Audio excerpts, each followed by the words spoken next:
प्रिय बच्चों, good morning. आज हम कक्षा 7 का पार्ट 2 पढ़ेंगे। हिंदी का पार्ट 2। कुछ बच्चों ने बुक ले ली होंगी तो वो अपनी अपनी बुक ओपन करें और पेज नंबर 8 निकालें। तो मैं पढ़ रहा हूँ पार्ट 2, आप लोग उसको मिलाइए और समझिए। ठीक है। पार्ट का नाम है आप भले तो जग भला।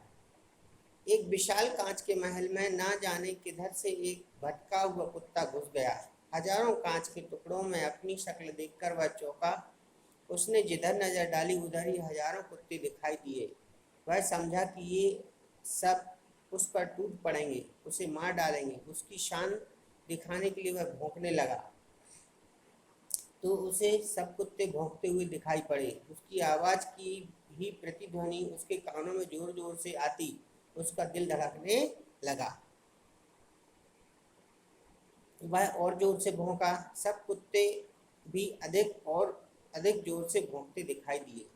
आखिर वह उन कुत्तों पर झपटा। वे भी उस पर झपटे। बेचारा जोर जोर से उछला, कूदा, भौंका और चिल्लाया। अंत में वह गश खाकर गिर पड़ा। कुछ देर बाद उसी महल में एक दूसरा कुत्ता आया। उसको भी हजारों कुत्ते दिखाई दिए। वह डरा नहीं। उसने प्यार से अपनी दुम हिलाई। सभी कुत्तों ने दुम हिलाई, हिलती दिखाई दी।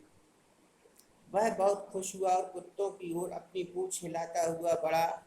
सभी कुत्ते उसकी पूंछ हिलाते हुए बढ़े। वह प्रसन्नता से उछला कूदा, अपनी छाया से खेला, खुश हुआ और फिर पूंछ हिलाता हुआ बाहर चला गया। जब मैं अपने एक मित्र को हमेशा परेशान, नाराज और चिड़चिड़ाते देखता हूँ, वह इसी किस्से का स्मरण हो जाता है। मैं उसकी मिसाल भौंकने वाले कुत्ते से नहीं देना चाहता। वह तो बड़ी अशिष्टता होगी, पर इस कहानी से वे चाहें तो कुछ सबक जरूर ले सकते हैं। दुनिया कांच के महल जैसी है। अपने स्वभाव की छाया ही उस पर पड़ती है। आप भले तो जग भला, आप बुरे तो जग बुरा। अगर आप प्रसन्नचित रहते हैं, दूसरों के दोषों को न देखकर अपने गुणों की ओर ध्यान देते हैं, तो दुनिया भी आपको नम्रता और प्रेम का व्यवहार करेगी। और उसकी ओर अगर आप अपने लोगों के ऐबों की ओर देखते हैं तो उन्हें अपना शत्रु समझते हैं और उनकी ओर भौंका काटते हैं, तो वे क्यों ना आपकी ओर गुस्से से दौड़ेंगे। अंग्रेजी में एक कहावत है कि अगर आप हंसेंगे तो दुनिया भी आपका साथ देगी, पर अगर आपको गुस्सा होना और रोना ही है, दुनिया से दूर किसी जंगल में चले जाना ही हितकर होगा। अमेरिका के मशहूर नेता इब्राहिम लिंकन से किसी ने एक बार पूछा, आपकी सफलता का रहस्य क्या है। उन्होंने जरा देर सोचकर उत्तर दिया, मैं दूसरों की अनावश्यक नुक्ताचीनी कर उसका दिल नहीं दुखाता। मेरे मित्र की यही खास गलती है। वे दूसरों का दृष्टिकोण समझने की कोशिश नहीं करते। दूसरों के विचारों की, कामों की, भावनाओं की आलोचना करना ही अपना परम धर्म समझते हैं। उनका शायद यह ख्याल है कि ईश्वर में भावना की आलोचना पर अपना परम धर्म समझते हैं। उनका शायद यह ख्याल है कि ईश्वर ने उन्हें लोगों को सुधारने के लिए भेजा है, पर वे भूल जाते हैं कि शहद की एक बूंद ज्यादा मक्खियों को आकर्षित करती है बजाय एक सेर जहर के।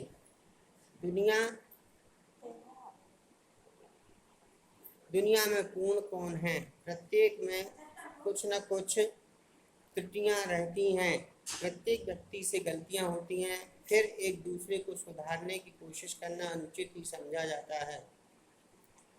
जैसा ईसा ने कहा था, लोग दूसरों की आँख का तिनका तो देखते हैं, पर अपनी आँख के शहतीर को नहीं देखते। दूसरों को सीख देना तो बहुत आसान है, लेकिन अपने ही आदर्शों का अमल करना कठिन है।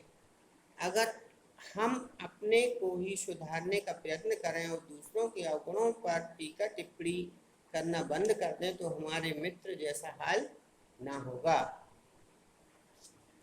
इस सिलसिले में एक बार और बात तो दूसरों की नुक्ताचीनी नहीं करेंगे ऐसी उम्मीद है, पर अगर दूसरे ही आपकी नुक्ताचीनी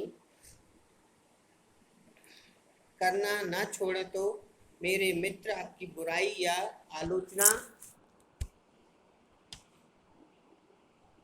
दूसरे आपकी नुक्ताचीनी ना करना छोड़े तो मेरे मित्र अपनी बुराई या आलोचना सुनकर आग बबूला हो जाते हैं। भले ही वे दुनिया की दिन पर बुराई करते फिरें, पर आपके ऐसे मौके पर दादू की ये पंक्तियां गुनगुना लेना अगर कारगर होगा। निंदक बाबा वीर हमारा, बिन्ही कोणी बहे बेचारा, आपन डूबे को और को तारे, ऐसा प्रीतम पार उतारे। अगर सचमुच कुछ त्रुटियां हैं जिनकी ओर निंदक हमारा ध्यान खींचता है तो उन अवगुणों को दूर करना हम सभी का कर्तव्य है। जिसने इस ओर ध्यान दिलाया उसका उपकार मानना चाहिए। एक दिन एक सज्जन से कुछ गलती हो गई। हमारे मित्र तुरंत बिगड़ कर बोले, देखिए महाशय, यह आपकी सरासर गलती है, आइंदा ऐसा करेंगे तो ठीक नहीं होगा। बेचारे महाशय जी हमारे तुरंत बेचारे महाशय जी बहुत दुखी हुए, उनका अपमान हो गया, मन में क्रोध जागृत हुआ और वे बिना कुछ उत्तर दिए ही उठकर चले गए। दूसरे दिन मैंने उन महाशय जी से एकांत में कहा, देखिए गलती तो सभी से होती है, ऐसी गलती मैं भी कर चुका हूँ, दुखी होने का कोई कारण नहीं। आप तो बड़े समझदार हैं, कोशिश करें तो यह क्या बड़ी से बड़ी गलती सुधारी जा सकती है। ठीक है ना। उनकी आंखों में आंसू छलछला आए, बड़े प्रेम से बोले, जी हाँ, मैं अपनी गलती मानता हूँ, आगे भला मैं वही गलती क्यों करने लगा, पर कोई मोहब्बत से पेश आए तब ना। आदि प्रेम का भूखा रहता है। जब पृथ्वी से ने हिंसा का मार्ग त्याग कर अपने को बापू के सामने अर्पण कर दिया तो बापू को बहुत खुशी और संतोष हुआ, पर बापू जहाँ प्रेम और सहानुभूति की मूर्ति थे वहाँ बड़े परीक्षक भी थे। कुछ दिनों बाद उन्होंने पृथ्वी से कहा, सरदार साहब, अगर आप शिलवा ग्राम में आकर मेरे आश्रम में रह सकें तभी मैं समझूंगा कि आपने हिंसा का पाठ सचमुच सीख लिया है। पृथ्वी से जरा चौंक कर बोले, बापू जी आपका क्या मतलब है। बापू बोले, भाई मेरा आश्रम तो एक प्रयोगशाला जैसा ही है। जिन लोगों को कहीं भी नहीं अक्सर मेरे पास आ जाते हैं, जिन लोगों की कहीं नहीं बनती अक्सर मेरे पास आ जाते हैं, उन सबको एक साथ रखने में मैं सीमेंट का काम करता हूँ और वह सीमेंट हमारी अहिंसा ही है। मैं समझ गया बापूजी। पृथ्वी सिंह ने मुस्कुराकर कहा, आगे की कहानी यहाँ कहने की जरूरत नहीं, पर इसमें बापू के प्रेममय व्यवहार की झलक मिल जाती है। उन्होंने अपने प्रेम और सहानुभूति से कितने ही व्यक्तियों को अपनी ओर खींचा था। बापू कड़ी से कड़ी आलोचना कर सकते थे और करते भी थे, पर हंसकर मीठी चुटकियां लेकर अपना प्रेम दर्शाकर। अमेरिका के मशहूर लेखक इमर्सन की एक घटना याद आती है। उन्हें गाय पालने का शौक था, इसलिए गाय इनके नन्हे बछड़े उनके मकान के आसपास एक छप्पर में रहते थे। एक बार जोर से बारिश आने वाली थी, सभी गायों को छप्पर के अंदर चली गई, पर एक बछड़ा बाहर ही रह गया। इमर्सन और उसका लड़का दोनों मिलकर उस बछड़े को पकड़कर खींचने लगे जिससे वह छप्पर में चला जाए, पर ज्यों उन्होंने उसे जोर से खींचना शुरू किया तो वह बछड़ा भी अपनी पूरी ताकत लगाकर पीछे हटने लगा। बेचारे इमर्सन बहुत परेशान हो गए। इतने में उनकी बूढ़ी नौकरानी उधर से निकली। जैसे ही उसने यह तमाशा देखा वह दौड़ी आई और अपना अंगूठा बछड़े के मुंह में प्यार से डालकर उसे झोपड़ी की तरफ लेकर चल दी। बछड़ा चुपचाप छप्पर के अंदर चला गया। वह अनपढ़ नौकरानी किताबें और कविताएं लिखना नहीं जानती थी, पर व्यवहार कुशल अवश्य थी। भला यह जानवर तक प्रेम की भाषा समझे तो मनुष्य क्यों नहीं समझेगा। कल हमारे मित्र का रसोइया बिना खबर दिए ही चला गया, बेचारा करता भी क्या। सुबह से शाम तक उसको महाशय जी की डांट खानी पड़ती थी। तूने आज दाल बिल्कुल बिगाड़ दी, उसमें नमक बहुत डाल दिया। अरे बेवकूफ, तूने साग में नमक ही नहीं डाला। यह जली रोटी कौन खाएगा, आदि बातों की झड़ी लगी रहती थी। जब कोई चीज जरा भी बिगड़ जाती तब तो उसे दिल खोलकर डांटा जाता, पर उसका भोजन बनाने पर कभी तारीफ के दो शब्द न बोले जाते। समझाने पर मित्र कह देते, तारीफ कर देने से उसका दिमाग चढ़ जाएगा। मेरे मित्र कह देते, ठीक है, तो वह भी आदमी है, उसके भी दिल है, बेचारा कुछ रुपए का नौकर मशीन तो नहीं बन सकता। तंग आकर भाग जाने के सिवा और क्या चारा था।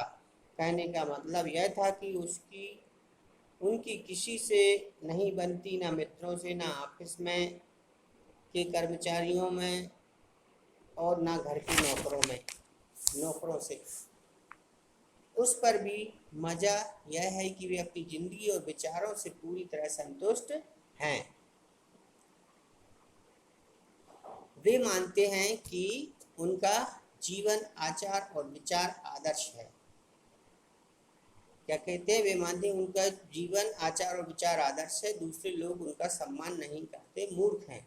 यूनान के एक महान संत सुकरात ने एक पते की बात कही थी कि जो मनुष्य मूर्ख है और जानता है कि वह मूर्ख है, वह ज्ञानी है, पर जो मूर्ख है और नहीं जानता कि मूर्ख है, वह सबसे बड़ा मूर्ख है।